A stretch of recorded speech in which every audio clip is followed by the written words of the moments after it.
El alcohol y las drogas casi acaban con la carrera de Santiago Cruz y fueron el refugio perfecto para tramitar la ausencia de su padre cuando era niño y otros asuntos sin resolver. Pero el poder de una guitarra, el talento y las ganas de que la gente escuchara sus canciones fueron su mejor terapia. Se necesita mucho valor para superar las adicciones y limpiarse el cuerpo y el alma. Federico Benítez y las notas más honestas de un artista enorme. Tenemos ligada nuestra hombría a la capacidad de trago que nos cabe, ¿no? Este man es un varón, este man toma como un varón. Socialmente para nuestro país yo creo que eso es nefasto. Pero era, lo que le digo, peligrosamente aceptado. Entonces pues era muy común que uno fuera borracho. Luego ya vino el perico y ahí sí la vaina se complicó porque además es una cosa que se retroalimenta, ¿no? Santiago Cruz habla sin pena de lo que fue su etapa más oscura y lo cuenta tranquilo porque ha sido un proceso, aunque difícil, que lo ha llevado finalmente a ser el hombre buena gente, talentoso y tranquilo que es. Ya está grabado, ya. Para no morir en la oscuridad, no hubo ningún milagro extraordinario que lo rescatara del fondo del abismo.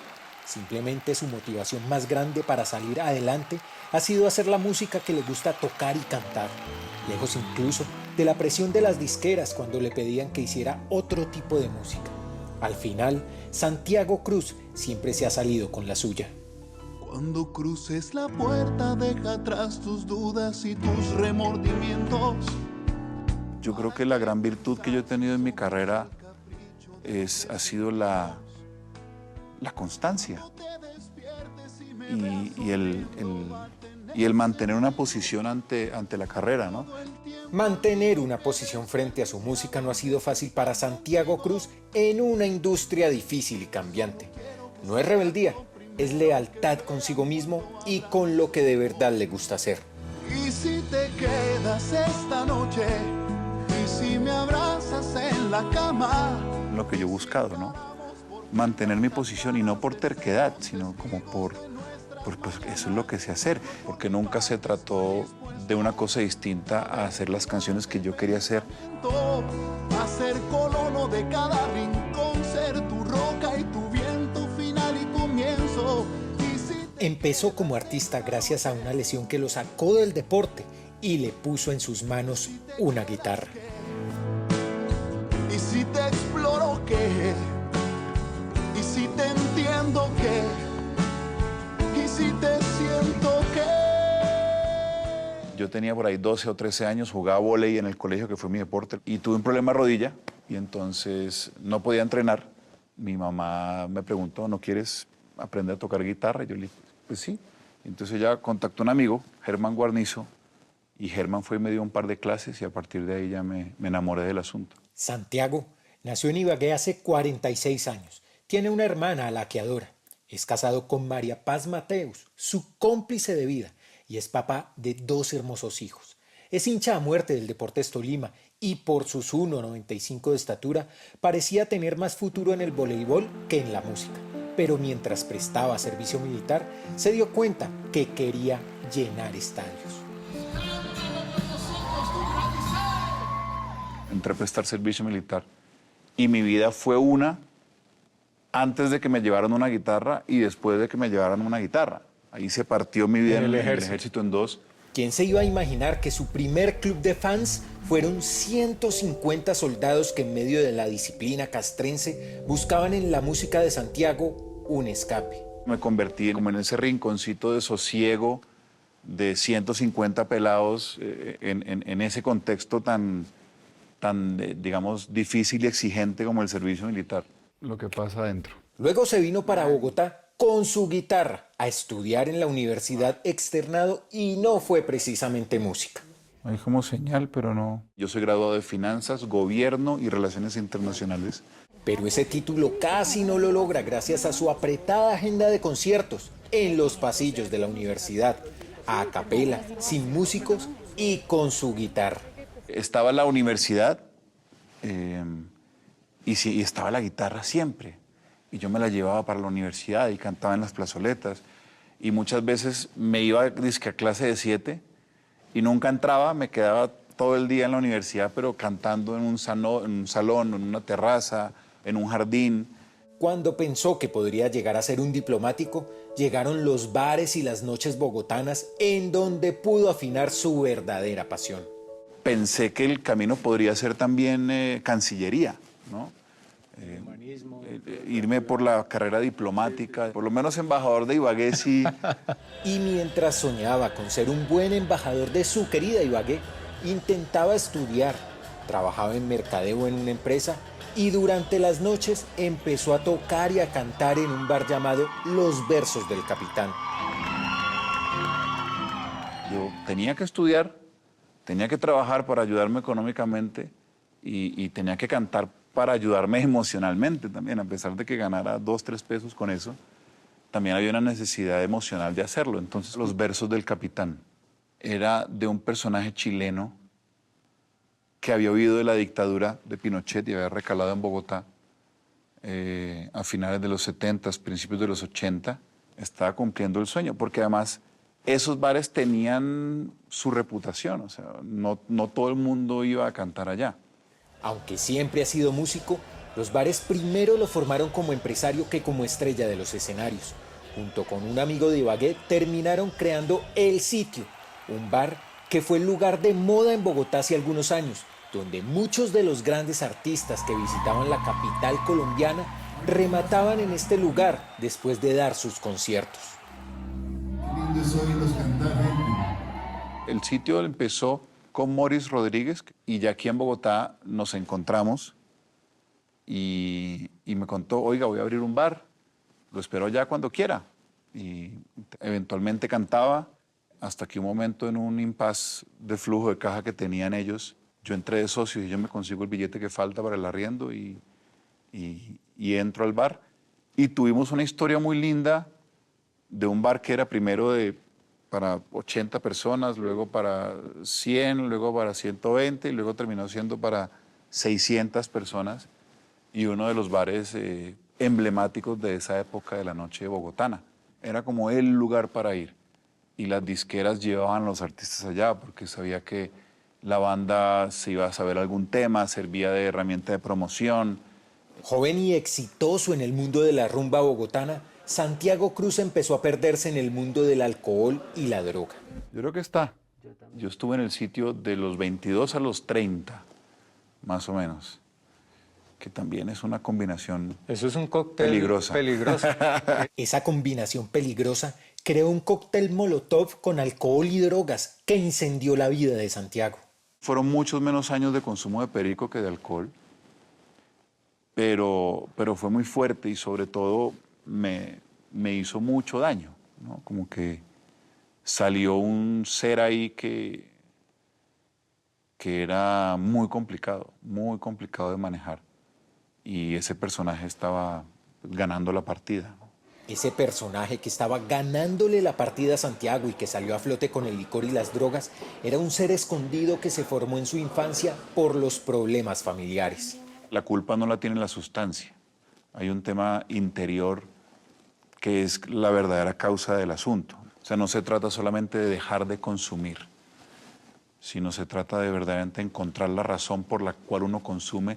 ¿Y de dónde viene esa razón? Al final yo creo que sí hubo un tema de mi relación para con ellos que generó muchos vacíos en mi vida, ¿no? La ausencia del padre y las condiciones de esa ausencia, mi relación en aquel momento con mi madre, que terminaron condicionando una cantidad de inmadureces emocionales y de problemas de autoestima, que yo creo que para mí ahí estaba la raíz del asunto. Cuando habla de su papá, dice, me di cuenta que mi papá era un criminal. Esa palabra es muy fuerte y en Colombia, pues por el contexto también tiene un peso muy grande, ¿no? Cuando uno logra quitarle el juicio, ¿cierto? No sé si uno busca Sí. en Google o en qué significa criminal, seguro una persona que rompe la ley de un país. Son esas personas y eso literalmente fue mi viejo. Germán Cruz, su padre, fue un piloto que transportó droga, estuvo preso y se mató a los 51 años en un avión. Aunque casi nunca estuvo cerca de Santiago, la vida les regaló 2 años para que alcanzaran a sanar unas cuantas heridas, porque ante una ausencia tan grande, no todas se pueden superar. Me sigue costando. Yo creo que es un asunto de, a veces siento que avanzo 2 pasos en esa aceptación, en ese proceso de perdón, y avanzo 1 y retrocedo 2. No podemos negar en Colombia la presencia del narcotráfico en absolutamente todos los estamentos de nuestro país. Es que si nosotros no somos capaces de ver que también somos eso, pues nunca nos vamos a sanar, hermano. Finalmente hacer las paces con que mi papá también era eso, yo no estoy diciendo que eso esté bien. Aquí yo no estoy defendiendo el narcotráfico, ni muchísimo menos. Todo lo contrario. Pero lo que no podemos es ser tan miopes y tratar de esconder ese mugre debajo de la alfombra. Me quedo con que alcanzó a ver el sitio y ver la empresa que teníamos y ser testigo de mi deseo de cumplir un sueño y sentirse orgulloso de eso, ¿no? Entonces me quedo con eso. Cuando se quedó sin plata y entendió que seguir como uno de los dueños del sitio de moda en Bogotá le hacía más daño que bien, aprovechó la única riqueza que le quedaba: su voz y su música. Con las adicciones superadas, armó maleta y se fue para España con $500 para grabar el disco que le cambió la vida.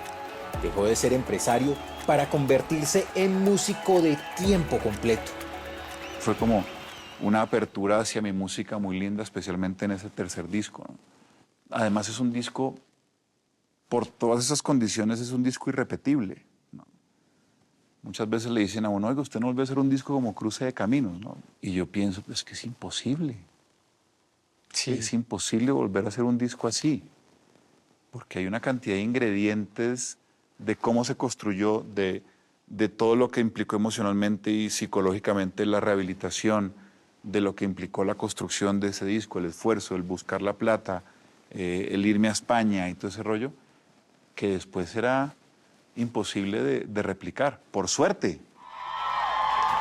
Y para brillar con ese tercer disco que lo llenó de gloria, tuvo 2 faros que le iluminaron el camino cuando todo estaba en la oscuridad. Lo valiosa que es la gente que lo ve brillar a uno cuando uno se siente apagado. Y sin duda alguna Mariana Zuluaga en aquel momento y Nacho Mañó en aquel momento fueron personas que vieron mi brillo cuando a mí me costaba mucho trabajo verlo, ¿no? Y ellos creyeron y por eso van a estar siempre ahí como en el Olimpo de gente a la que le estaré agradecido. Es que Nacho Mañó no es cualquier productor.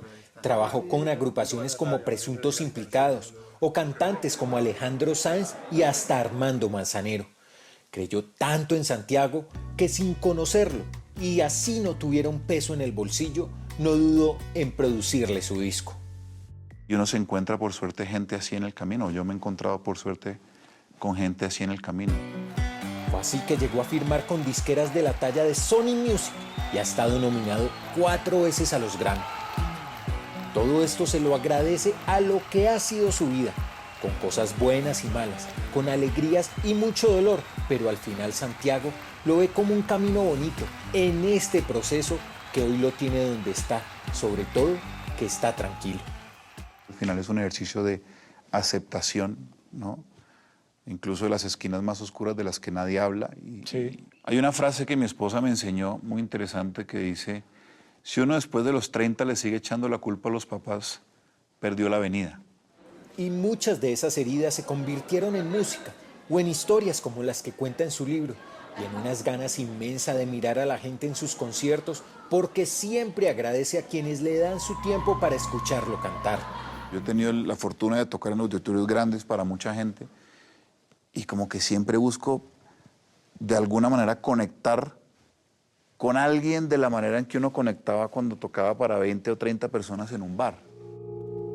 Con las emociones bien afinadas, con una familia única, con su música honesta, con el corazón a 1000 por la ansiedad que tiene por estar haciendo nuevas canciones, Santiago sabe que lo mejor está por venir, porque en la época más difícil supo cargar su propia cruz.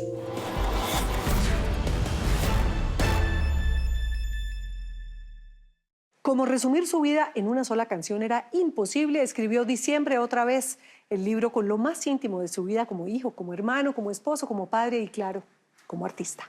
Hola, los invito a que se suscriban a nuestro canal de YouTube aquí. Y si quiere ver alguna de nuestras grandes historias, es fácil. Haga clic aquí.